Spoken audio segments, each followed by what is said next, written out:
Можно. Добрый день, уважаемые коллеги. Мы рады вас снова приветствовать на наших еженедельных встречах. И, как всегда, последний вторник месяца у нас совместные обсуждения и лекции с Европейской школой онкологии. Сегодняшняя тематика – генетическое консультирование при колоректальном раке. Тема, безусловно, актуальная, интересная и, скажем так, не слишком исследованная, поскольку, конечно, все мы знаем, что генетическое консультирование – это вопрос очень актуальный, который активно применяется в практике при раке молочной железы, раке яичников, но при колоректальном раке тоже сейчас он получает, скажем так, большое развитие, потому что известно, что у как минимум 5% всех пациентов развитие заболевания обусловлено наследственными мутациями, а в 20% случаев вообще причина, так или иначе, ее можно выявить на ранних стадиях, и она также обусловлена теми или иными наследственными причинами, которые можно выявить с помощью генетического тестирования и своевременной генетической консультации. Поэтому сегодня профессор Барвell расскажет нам все тонкости этого вопроса. Если какие-то вопросы или комментарии будут у вас, обязательно пишите их в чате, мы их зададим или передадим после трансляции эксперту.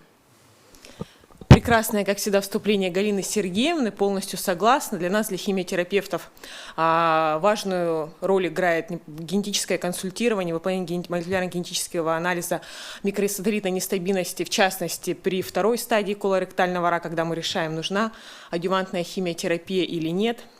В целом, эта тема сейчас крайне актуальна.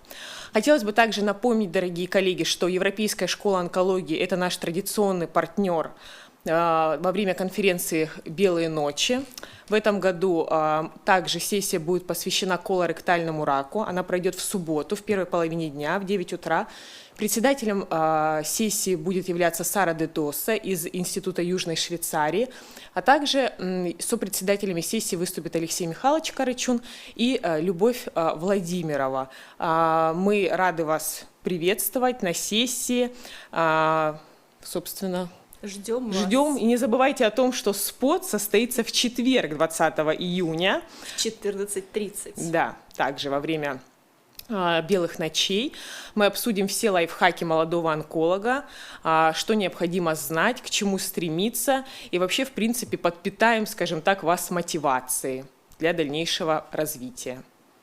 Ну а теперь подключаемся непосредственно к лекции, которая вот-вот начнется. Считанные секунды.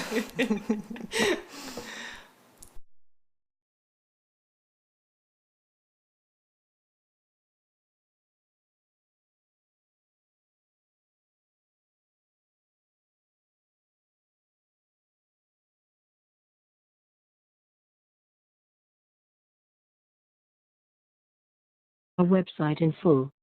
I will now hand over to Professor Barwell. Professor, your line is now open. Hello, welcome everybody to the webinar. We are very pleased to have you here and welcome from sunny Leicester today. Alongside me here I have Benita. Benita, do you want to say hello? Well, hi everyone. Just to clarify, I am a genetic counsellor, not a doctor. Thank you. And thank you, Benita. And we'll be delighted to receive any questions that you have during the session. So I'm a clinical geneticist and a consultant here in Leicester, and I see people who have a very strong family history of bowel cancer, but also other inherited conditions. And today we're going to be helping you think about how to support patients that you may see in their families. And so here's a note from me with regards to the sponsoring that I've received in the past. And what we'll be talking to you about today is about inherited cancer syndromes, how to interpret the results when they come back, and the changing role of clinical geneticists here in the UK, and the rise of something called the new Genomic Medicine Service. So when we talk about clinical genetics in the United Kingdom, we're normally talking about the genes that we inherit from our mother and our father, and that's through meiosis.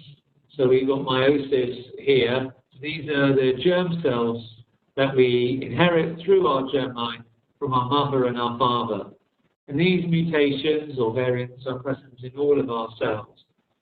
It's very different from the genetic sort of change which occurs during our lifetime, the mitotic genetics related to cancer.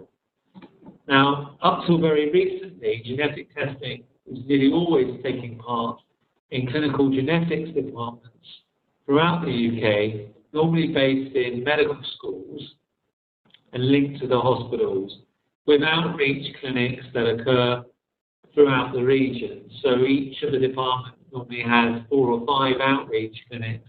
So there's about 100 hospitals where genetic testing may take place. But although we're talking about genetic testing today, we still realise that where people live, the amount of money that they have, is also very important to their health and whether they're able to access genetic testing. And we'll talk more about that as we go. So hopefully all of you are comfortable with thinking about how our genes are stored and packaged. Genes contain all of the information that we inherit from our parents. We get a complete copy from mum, and these are stored on the chromosomes.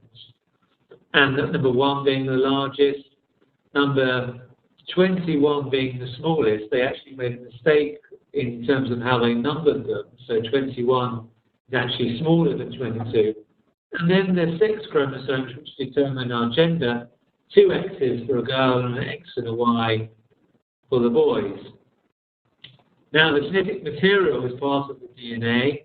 The DNA, obviously, with the 4 letters, A, T, C, and G, and form a ladder.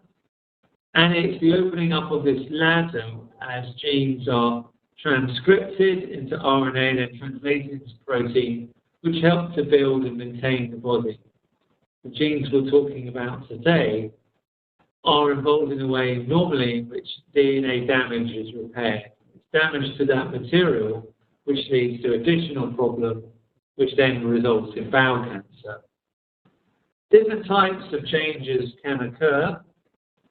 Classically, they involve the change in the sequence of the gene. You can have changes which affect the way proteins are folded, or the switching on and switching off the genes.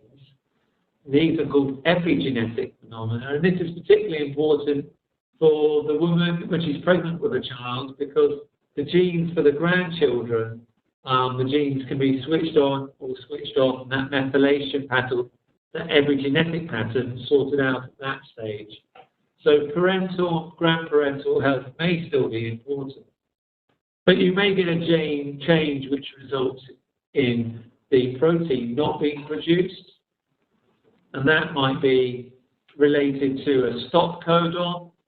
You might have a very subtle change where you have a change in the splicing of a gene, silent mutation, or you may have what we call a missense, subtle change, where the protein is produced, but it's slightly different, and then the chemical change itself may be important. Now, we've done some videos before, so we have a YouTube channel. I don't know if you're able to access YouTube where you live, but here's a map we took a few years ago about our clinical genetics channel. If you put my name, Julian Barwell, into YouTube, you'll be able to find our channel. You can see where it's being viewed.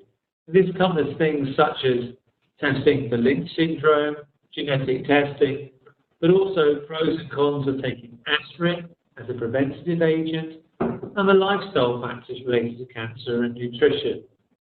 We've done work in schools, helping people make choices about what they eat during the school day. There's a picture here of a bus. We've gone out into the region to talk to people about familial cancer. We wrote a paper called the Angelina Jolie effect regarding the impact that her diagnosis of BRCA1, breast and ovarian cancer gene, had on our referral rates here in the United Kingdom. Our referrals have trebled to our department over the last 10 years. That's what's caused all the grey hair. If you can see me on the screen today. And we've also worked with patient stakeholder groups. Now, when we start thinking about genetic diseases, obviously, classically, we all know that bowel cancer can be linked. But you may not be quite aware that other genes are responsible for more common conditions. Fatty liver disease can be a risk factor for hepatitis. That can be a risk factor for cirrhosis. And that, in turn, can be a risk factor for liver cancer. And we've talked to patients about the environmental factors which can be important for causing this disease, also linked into other metabolic problems, such as type 2 diabetes, high blood pressure, central obesity, and also high cholesterol. And we talk to people about cholesterol-rich foods. In English, we call it the 14 C's of cholesterol: crisps, chips, cake, cheese. That's most of what I had for lunch today. Lamb chops, curry, canned meats, carbonated colas, so your Coca-Colas, fructose corn syrups, caramel, chocolate, cream, crustacea, and chicken skin. And these can have genetic components. But the classic disease that we think about with regards to inherited bowel cancer is familial polyposis, associated with a high risk of polyps in the bowel. But they can also have stomach cancer, duodenal cancer, follicular peripheral thyroid cancer, and congenital hypertrophy of the retinal pigment epithelium. It's a benign change in the black of the eye, found in half of people who have got familial polyposis, but is also found in 5% of the normal population. Peutz-Jeghers syndrome can cause large and small bowel polyps. These are normally hamartomatous polyps, found in association with breast cancer, and also perioral changes around the mouth. There's a picture here showing that. And also an increased risk of small bowel polyps, and also small bowel cancer, and testicular and ovarian sex cord tumours as well, Leydig cell tumours. Lynch syndrome is the other condition that we think about. This can particularly affect the right-hand side of the bowel. It's associated with a high risk of gynecological tumours, and also causes a few polyps, not as many as you see in familial polyposis, but also these tumours can be mucinous and associated with a few polyps and a wider family history. Because these tumours can affect the right-hand side of the bowel, it doesn't always cause a change to the bowel polyp, it doesn't always cause fresh blood loss, and so patients often present later feeling tired, having weight loss, or a sense of bloating. They can also be symptoms that you can get in conditions such as gynecological tumours, ovarian cancer. So taking a family history here is absolutely key. When it comes to the inheritance of bowel cancer, we think that at least 10% run in families, and about half of these are Mendelian, so these are the single gene traits. Here's an example of Lynch syndrome: gastric, small bowel, ovarian, womb, right-sided bowel cancer, kidney tract cancers as well, particularly transitional cell of the renal pelvis. If an individual with a family history like this develops hematuria, blood in the urine, very important they're tested for that. And you can see the family histories here, drawn out the pedigrees with ladies as circles, gentlemen as squares, and ovarian, stomach, transitional cell carcinoma, and endometrial cancer. Any vaginal bleeding in a postmenopausal woman, turns out you would expect it to be bowel cancer to have proven otherwise. What we know is that aspirin is very good at reducing the risk of cancer in this condition. High-dose aspirin has reduced the risk by up to 60%. And even in general population, 75 milligrams can reduce the risk of bowel cancer. There can be complications of taking aspirin, particularly bleeding, and the risks go up as the individual gets older. So we don't usually recommend it over the age of 65. But certainly aspirin is something we strongly recommend in familial bowel cancer prevention. Now in England we have a group called the Cancer Genetics Group, which looks at the evidence with regards to which bowel cancer genes to offer. And these are the panels that have been offered for bowel cancer patients, breast cancer patients, and ovarian cancer patients. And these are the types of tests that we could offer here in the NHS in the UK. What can give you a clue about other particular types of syndromes? Well, in Cowden syndrome, some individuals have macrocephaly, so a large head circumference, thyroid problems, which may be benign or malignant, Alzheimer's polyps, obviously on the skin, but also inside the mouth, on the gums, wound cancer, breast cancer, and the family history of autism. And with relation to SMAD4 and BMPR1A, often you find vascular anomalies and a problem with a respiratory diffusion mismatch, which can make people hypoxic with low oxygen levels. And they can have a high number of telangiectasias, so you might get a history of nosebleeds. These can cause particular types of bowel polyps that you see in this condition of juvenile polyps. Now, there are lots of ethical challenges with working with families. Here we have a family where the family was worried that they had Pucciatus syndrome, but we couldn't find a gene. And we've been asked to screen the relatives, but then you receive a phone call from the mother to say the children actually aren't at an increased risk. The children are not actually biologically related to the father. So the children, if we screen them, may be angry because they actually turns out they were not at an increased risk. So there's a number of ethical challenges when working with families, particularly when it comes to paternity. But even today, we had an issue where an individual did not want a genetic test, but their children could be at an increased risk. So working with families is very important when you're thinking about clinical genetics, speaking to your colleagues in the hospital, but also potentially at group meetings with other colleagues may be helpful.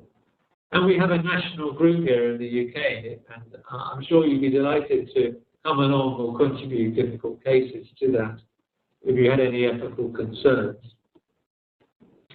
Here we are in a national group discussing some of the challenges that we have and a list of the names of individuals that have worked in our department going through these types of problems.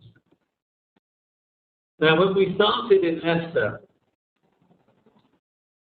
about 12 years ago, what we found was that we were receiving a large number of referrals where there were 4, 5, 6 people affected with bowel cancer before anybody was being referred in for genetic testing. So from this we came up with the 3-2-1 rule. 3-2-1 means if you have 3 affected individuals across 2 generations with 1 diagnosed under 50. Now you may be aware that this is a good criteria for thinking about Lynch syndrome and familial polyposis, but we use it more broadly to think about any particular type of inherited disease, be it lung cancer, cardiomyopathy, heart muscle problem, or anything in particular. And it's an easy way of thinking about this. We wrote a paper where we reviewed 508 families. We found that at least 82% of patients met either 3 or 2 of the 3-2-1 rule. We recommend that really, if you've got 3 members of the family with a condition, they should be referred up to a clinical genetics department. So how do we manage disease in clinic? And I think this is a really important slide, and Anita helped me a lot with this, so thank you to her. What sort of things should you look out for? Well, bowel cancer under the age of 50, family history of bowel cancer, other Lynch syndrome associated tumours, such as gynecological tumours, bladder tumours, upper gastrointestinal tumours. bowel polyps, right-sided mucinous tumours, and any childhood tumours. Childhood tumours are very rare in Lynch syndrome, but particularly if there's consanguinity, intermarrying in a family, an individual might inherit a double dose of the gene, and there the risk of cancer is very high. We talk to patients about smoking and alcohol and diet and exercise, their body mass index, but also the amount of fibre. Soluble fibre is very good at reducing the risk of bowel cancer, as is aspirin. And then if they have one relative diagnosed under 50, without a strong wider family history, then we offer one colonoscopy at 55. If they have two relatives diagnosed late, over the age of 60, again one at 55. But if they have two relatives diagnosed under 60, we offer 5 yearly from 50, and 3 at any age, 5 yearly from 50. Now, this is for the families where it's clear they don't have Lynch or familial polyposis of one of the other genes that we stated. But hopefully the 50, 60, 1, 2, 3 rule here is helpful. So this is a slide I hope you'll be able to use in your practice. Just a short note about research. The National Institute of Health Research is a government-led project with a number of networks, 15 throughout the country. Ours is in the East Midlands, so we're just to the east of Birmingham, and we're above London, but below Scotland. And that's where we are in Leicester. You may know Leicester from winning the Football League, or maybe Gary Lineker, but we're also the home of crisps. Lots of crisps in the UK come from Leicester, and we found King Richard recently in a car park. It's fair to say he'd been dead for a few hundred years, but we were able in the genetics department to prove he was King Richard, which was nice. But as part of our clinical research network, we've been able to observe families such as this and help understand what's important for screening these individuals, and which preventative work is important, which other genetic factors are important for working out future cancer risk. We've also worked with communities that often have struggled to access clinical genetics. So here we have a Play Dominoes Talk Prostate Cancer community event aimed to talk to people and use the community to talk to their colleagues, their peers, about cancer, using radio broadcasts and working with government. A lot of people have struggled to access services. We looked at the ethnic differences and found that there are some differences in black and minority ethnic groups as to why people are referred to genetics. So it's always worthwhile asking them, why have people come now? It may be there a recent death in the family is important, or a recent diagnosis. Sometimes people want screening advice. Thinking about 321, here's a couple of examples of 321. 3 relatives across 2 generations with breast cancer through paternal transmission, and here breast and ovarian cancer. Both of these might be suggestive of BRCA1 and BRCA2. And we do genetic testing because now there are things that can be done. In Lynch syndrome, we might be able to offer aspirin. We might be able to offer preventative bowel surgery, particularly for polyposis patients, and preventative gynecological surgery for those at high risk of Lynch syndrome tumours. Ovarian cancer is very difficult to spot early, so after people have completed their family, often they think about surgery to lower their risk. Now, because we were talking to a Russian audience today, we're very honoured to be able to speak to you. I thought I'd add a Russian flavour to the talk, and thought you might recognise this. I used to love playing chess as a young boy, and one of my heroes was the Russian Garry Kasparov, but I'm sure he wouldn't be that keen to see this, which is a picture from a chess match between him and Deep Blue in May 1997, so 22 years ago. In this position, the white pieces with the computer was able to take control as Garry Kasparov played the board move here. And the reason why I show you this is computers are now much more involved in decision making for genetic testing and working out risk. But just because you turn the computer on doesn't mean we should stop thinking about our patients and always checking what it is that the computer is stating. And it is up to us to work with computers to explain risks to patients. So as we move away from single gene testing, this paper in 2011 tells us that some conditions, like ovarian cancer, can be caused by a large number of different genes. This led us to move away from single gene testing, thinking about next generation sequencing of gene panels, testing the coding sequence of all 20,000 genes by an exome, and moving on to whole genome sequencing.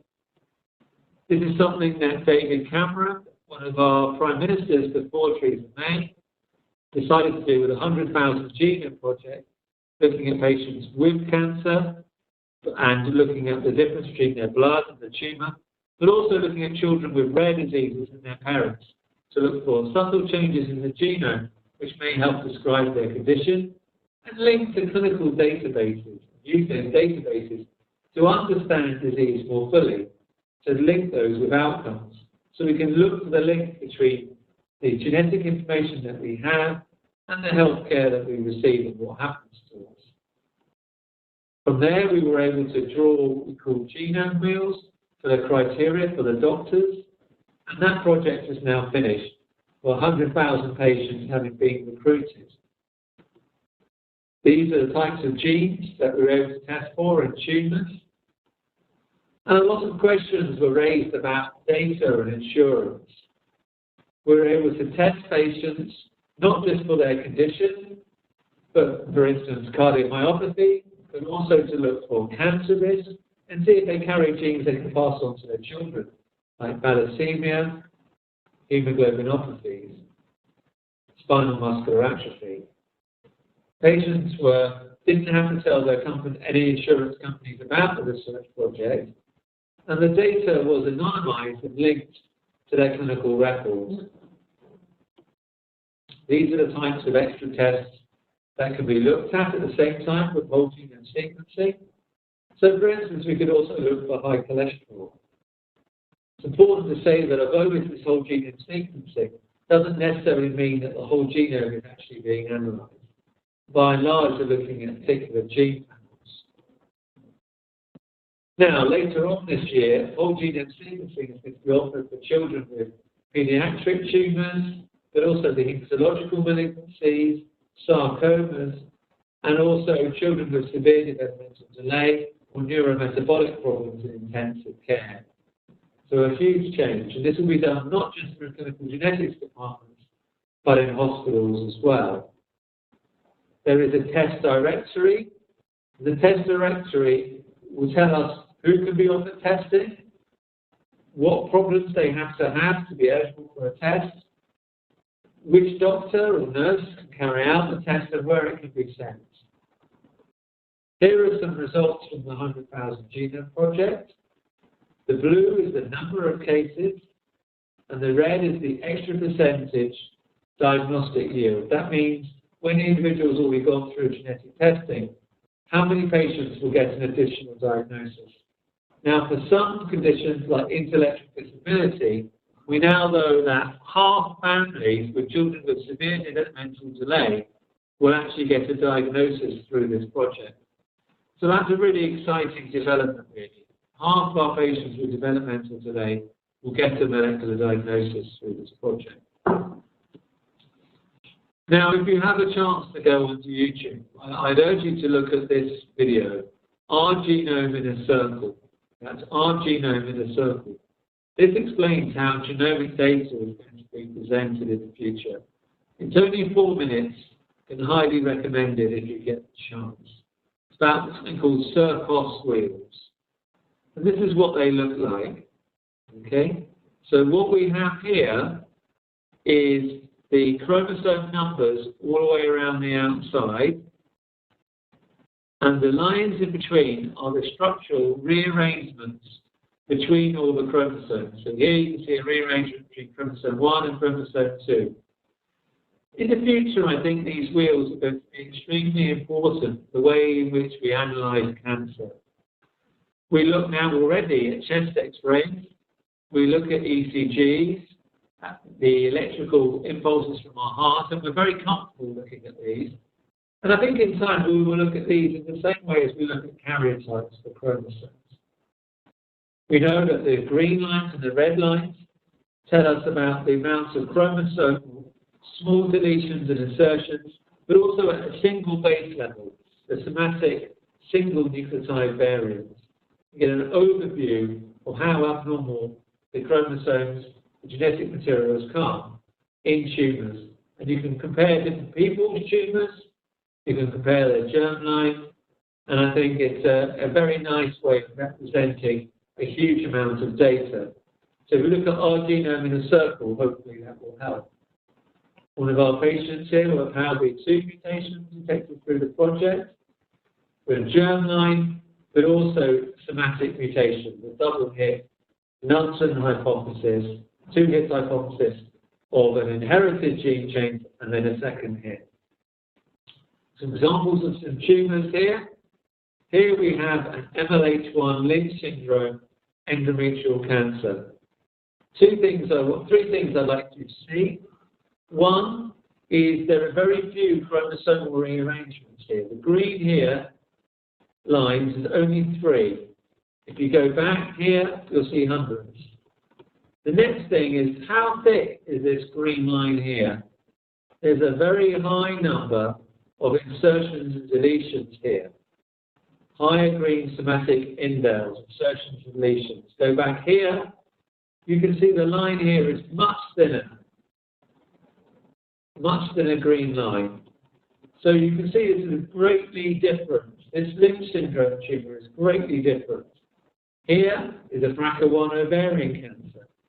You can see that from a genetic perspective, it really isn't a great deal of activity here. But from a chromosomal perspective, it really is rather unusual, with lots of rearrangements. So you can see already, just by looking at these genome wheels, that they will, in time, be able to show these to a computer. The computer will be able to say, that looks like a BRCA1 tumour. That looks like a Lynch syndrome tumour. So I think this is a very important and interesting development. And that can be used to work out how best to treat the tumour if you link enough of those to outcome data. Now, the problem with doing all of this is the more genes you test, the more subtle changes to the gene that you identify, subtle genomic variants. And we all have approximately 400 of these, so we need a database to be able to help with the interpretation. What sorts of things can help? Well, the position of the gene change. Does the variant track with disease in the family? Does it seem to affect the splicing of the gene in terms of which parts of the genes go on to produce protein or not? But also functional assays. What assays can we do in the lab which look at to see whether or not that gene change actually results in a problem? Databases are important, and I hope as we move beyond the Brexit, well, I rather hoped I wouldn't need to talk about that, but as we move beyond Brexit, I hope we can still work internationally to be able to share data when it comes to looking at human variation. This is very important. The chemical change can be important, and also looking at through evolution. If a subtle change in a protein is never seen through evolution, but is seen in your patient, not seen in zebrafish, frogs, amoeba, yeast, chances are it's abnormal. So there are now new ways called the American College of Medical Genetics of scoring these variants, and I think this is a very positive step forward as we try to standardize the way we deliver healthcare. We're standardizing the type of test that people can have, and also how we report the results. It is important that if we're going to get other people to talk to patients about genetics, that we also standardize what we say to patients. The more broad we're doing genetic testing, the more likely we are to find other problems which may be unrelated to the reason for the referral. So you may be looking for bowel cancer, but find that the BRCA1 gene is missing. There may be implications for the family, but also important to know that the DNA may be stored, and the data will be stored, and that they will be matched. So it is important that these conversations take place and that they're done in the same way with each patient, but also be able to answer the questions that patients have, which is often around data security. It's always possible to change your bank details if your information is hacked. It's not so easy to change your genomic data or your medical data. People worry about this. People are sensitive about who will read it and if it will affect their health insurance in the future. So how do we think about this with our patients? Well, we like to move to a point where genomic testing of tumours by looking at circulating free DNA released into the circulation of the blood, in a similar way to looking at placental DNA in pregnant women to look for Down syndrome. We hope in the future to be able to move to a world beyond the microscope. The microscope, obviously, 500-year-old technology. We want to move to a point where we treat disease for what it is and not purely just for what it looks like. When it comes to screening, we offer now bowel screening via a sigmoidoscopy, just looking at the left side of the bowel at the age of 55 in the UK. And actually that has led to an increase in bowel cancer detection in the country by at least 8%. But we want to screen people based on their risk, related to genetic factors, and not purely on their age. We want to look beyond single genes and look also at the subtle changes throughout our genomes that may be in genes but may not always be in genes. These are single nucleotide polymorphisms that confer risk. But also look at the microbiome, which is the bacteria throughout our bowel, and use computer learning, we talked about computer learning before, to build an equation to help understand life. What makes a good life? What can we do to predict death and prognosis? And through this, be able to understand human variation. I think as we move towards genetic data, genomic data, we can also link it with our Fitbits, that's our smartphones and our smartwatches, which take our blood pressure, our pulse, maybe our blood samples, urine samples, stool samples, and actually factor all this data in with where we live, our social media. In the United Kingdom, when we go shopping, we have a card, and you can link that to the type of food that you've eaten, because you score points and save money.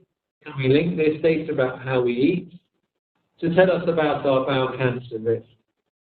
So big data could be very important beyond just genetic testing as we think about cancer risk in the 21st century.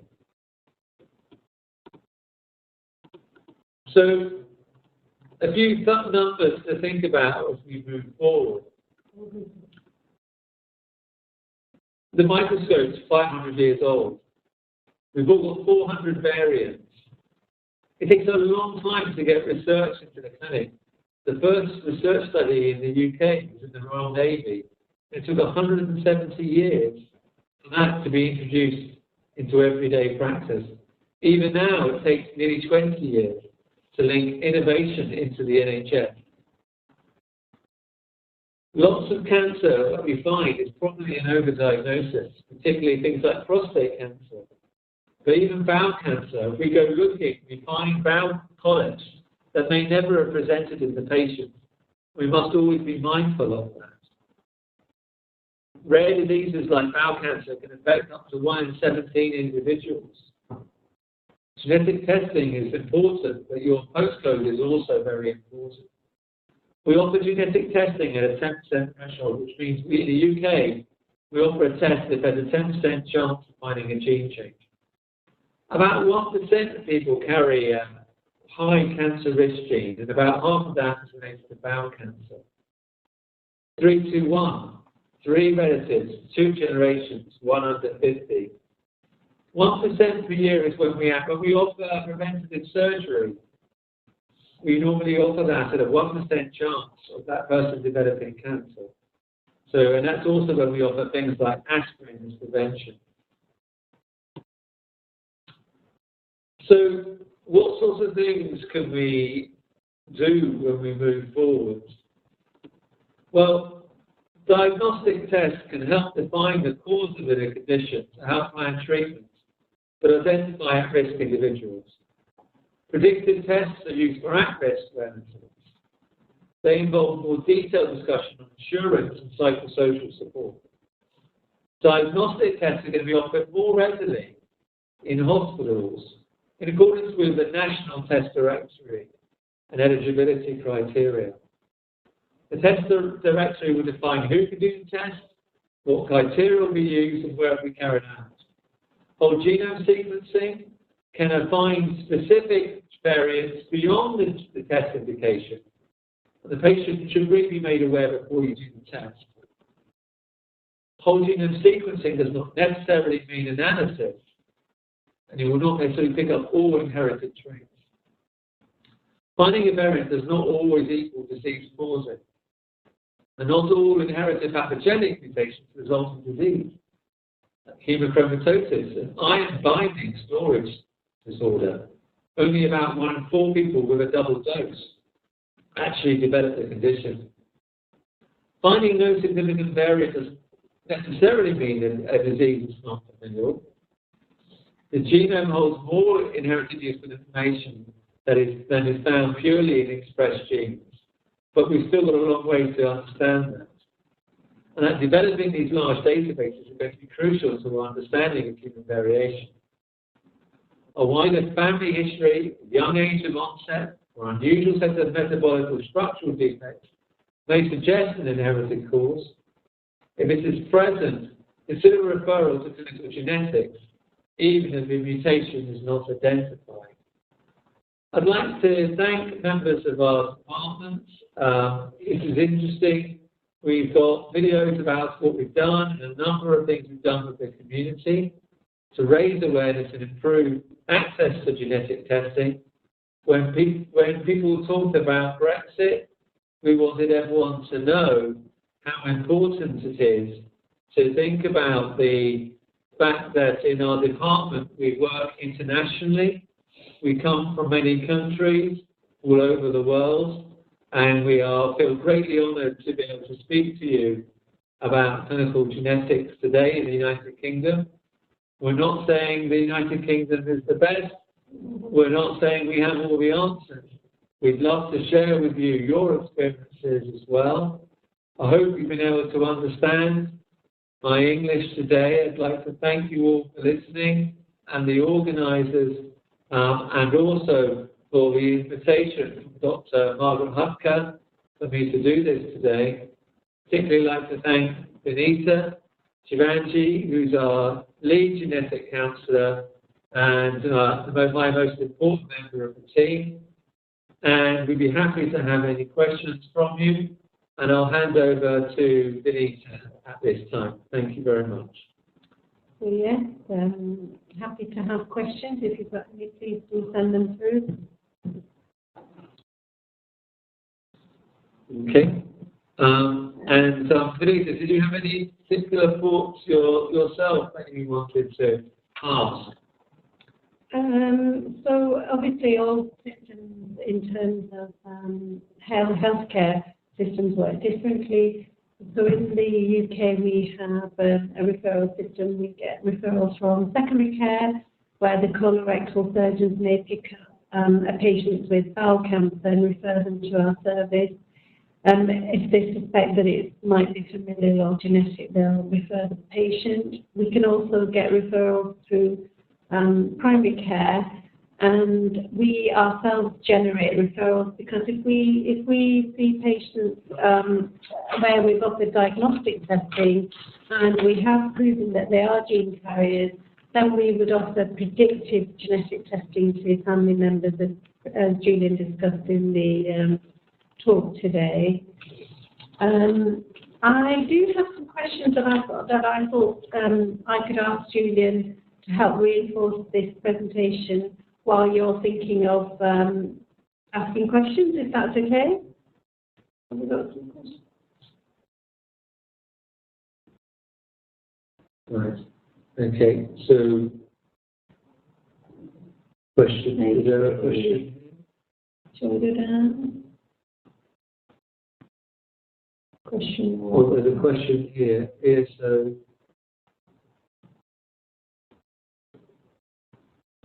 Oh, well, thank you for a very kind comment.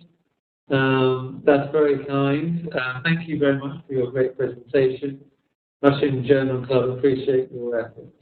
Thank you. Well, that's very kind. Thank you for that.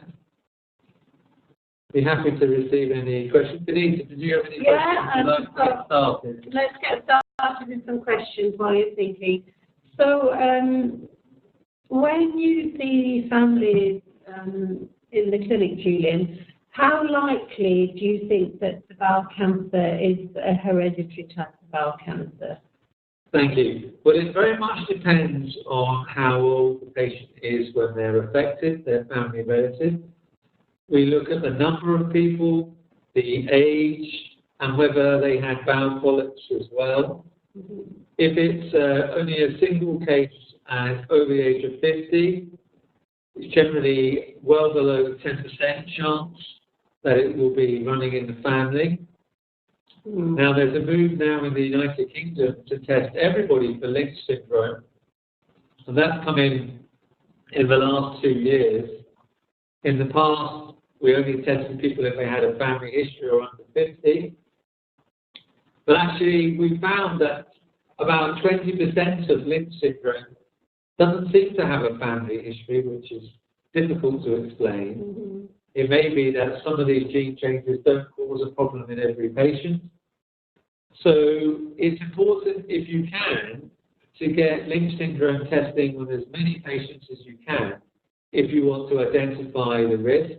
That's because screening and preventative gynecological surgery and aspirin are actually very good at preventing tumours. And a lot of these patients don't present early with bowel cancer if it's on the right-hand side and the gynecological tumours, and it can present to people in their 30s, 40s, 50s. So very sadly, many relatives die because they present late. So bowel screening for Lynch actually starts at the age of 25. So catching these tumours early is key, and it's genetic testing, which we believe is the best way to do that. Okay, so have we got any questions now? So other than HMBCC or Lynch syndrome or FAP, familial adenomatous polyposis, are there any other bowel cancer syndromes that we should know about? Yes, so we've talked about Peutz-Jeghers syndrome, we've talked also about Cowden syndrome and SMAD4 associated polyposis. There is a sessile polyposis where actually we don't really seem to have a gene for that, so that you do therefore need to arrange regular bowel screening. Now there is a national centre for this in London, North London, called St Mark's Polyposis Hospital. That is very good for offering advice for these types of families, but often 2 to 3 yearly bowel screening is arranged from the age of 25. Some of these families have a high risk of bowel cancer as well, and certainly in familial polyposis, those families will need regular screening. Don't forget about Peutz-Jeghers syndrome, but you should be able to spot them by the changes around their mouth and the type of bowel polyps they develop, and the unusual breast cancer and testicular and ovarian tumours. That's great, Julian. One final thing is there's a type of familial polyposis which is autosomal recessive due to a gene change in MYH or MUT-YH. So if you see bowel cancer and polyps in brothers and sisters, you need to check for not just the APC gene for familial polyposis, but the MYH gene as well. Okay, that's great. Do you want to recap on what other cancer risks there might be in association with Lynch syndrome? What other cancers would you consider? So apart from bowel cancer, ovarian, endometrial, kidney tract, particularly the renal pelvis, prostate cancer, gastric cancer in some families, and you can get skin changes called sebaceous adenoma, which can change into carcinoma. So it's important to have a dermatologist as part of your team as well, particularly for MLH1 and MSH2, but we have seen families with MSH6 as well. So now if we think about what might be the limitations of predictive testing? Limitations. Well, you can't always find a gene change. If you're doing sequencing alone, you might miss a gene change by gene dosage, where a particular part of the gene is missing. It can be difficult because the sequence is normal, but you only have one copy, not two. There might be a change in an intron, so in between the coding sequence or before the gene in perhaps the promoter. That can be difficult. Now, when we first look for mutations in Lynch, we sometimes test the tumor first to see if the protein is present, and also looking for genetic instability of the tumor. Genetic instability, which we call microsatellite instability. Microsatellites, which are variation in the size of repeat sequences in our DNA, was actually first described in Leicester as part of DNA fingerprinting in the 1980s. So that's another thing. I should have mentioned that. How naughty of me for not mentioning Leicester's famous for DNA fingerprinting in finding individuals through looking at these microsatellites. And it's these microsatellites which sometimes become unstable in bowel tumours when these mismatch repaired DNA repair genes don't work. Where things get complicated is that sometimes those genetic instability can be actually something that occurred during their lifetime. So a somatic non-inherited trait rather than a germline inherited trait. And that's particularly the case with the MLH1 gene. So actually trying to work out which genetic instability is inherited and which ones aren't can be very difficult. So we talked about predictive testing. Are there any sort of common psychological problems that you have seen in clinic with patients when offering predictive testing? I guess there's a couple. So one is concerns around preventative surgery. A lot of women are worried about the risk of their ovaries and their womb because it can be difficult to spot these tumours early. And then people worry about the menopause. And the second one is a lot of people are worried about genetic testing for their children. They may feel guilty about passing on a gene. They may have seen their relatives die from bowel cancer, and that can be very difficult. Yes, and finally, you talked about we've talked about hereditary cancer, but what could be causes of non-genetic factors for bowel cancer? Thank you. So the type of food that we eat, so processed red meat, obesity, particularly around tummy. I need to go and exercise more. Also, alcohol and smoking can be risk factors as well. Yeah. And of course, a number of these things are linked to exercise as well. We always tell patients to watch out for a change in their bowel habit, which lasts more than 2 weeks. So we say if you've got a cough or a hoarse voice for over a month, or a breast lump for 4 weeks, if you're getting up 3 times in the night, or if you're getting a bowel habit problem for 2 weeks, or 1 episode of vaginal bleeding after the menopause, so that's 5, 4, 3, 2, 1, I love my numbers, then these are the sorts of symptoms that people need to worry about. Screening is good at picking up tumours early, but it doesn't prevent cancer. So lifestyle factors, aspirin, preventive surgery are good at preventing cancer. But also being aware of your symptoms is good at trying to pick up things at an early stage. Mhm. Yes, I think we've captured the majority of the questions. What percentage of bowel cancers are hereditary? Well, we think it's about 10%. About half of them related to single high-risk genes that we've talked about today, such as Lynch syndrome, the MLH1, MSH2, MSH6, and PMS2. But about half to do with a link between a number of different genetic factors. So there's probably, I would say, 50 to 100 other genes which may slightly affect bowel cancer risk. By adding all of those subtle changes together, some of them are not even in genes. These are subtle traits throughout our genome which seem in some way to impact on risk. That may be because they're either linked very closely to other genes and are inherited together, or perhaps they deal with the way in which we metabolize foods, or the way we deal with obesity in our bodies, or deal with drugs. So that equates to about 10%, but the majority are related to environmental factors and just bad luck. Bad luck about the genetic changes which occur in our cells. If we get a whole series of particular gene changes in the same cell, maybe unbalances cell growth, differentiation, and cell death. And you could just be unlucky, get 5 or 6 changes in one cell, and away you go. But it's more likely if you have an inherited thing. Yeah.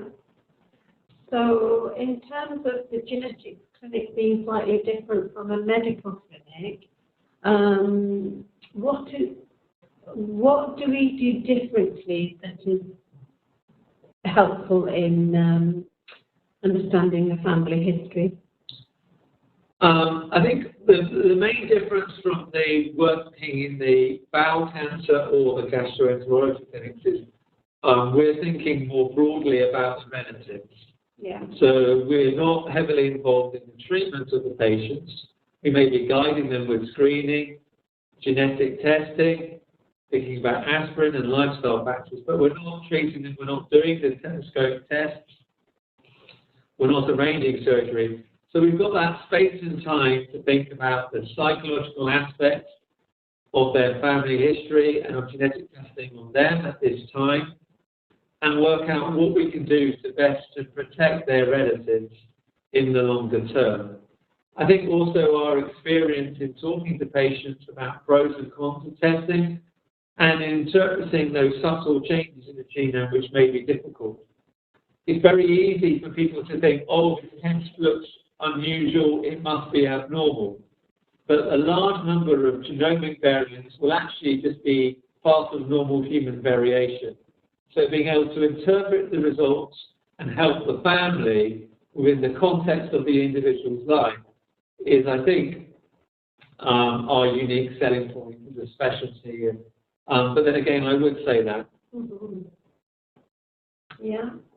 And you mentioned research. Are there particular research projects that patients with bowel cancer can be recruited onto? Yes, we have got patients following up in aspirin, chemoprevention studies. We've got gene mapping projects, and also looking at prostate cancer risk in Lynch syndrome. And again, if people are interested in those types of research, we could be happy to have a chat to you and put you in touch with the groups that are running those projects. Mm-hmm. So I've got to thank you all for listening, and to the organisers at the ESO and Benita. Was there anything else you wanted to add? I think we've covered the majority of questions related to bowel cancer and genetics. Thank you. Anything from our hosts today?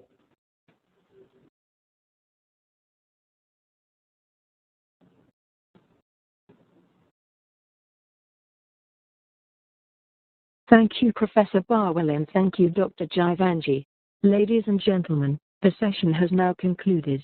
The next ESO session will take place on the 30th of May at 6:15 p.m., and Professor Andrea Riccardo Filippi of the Polite.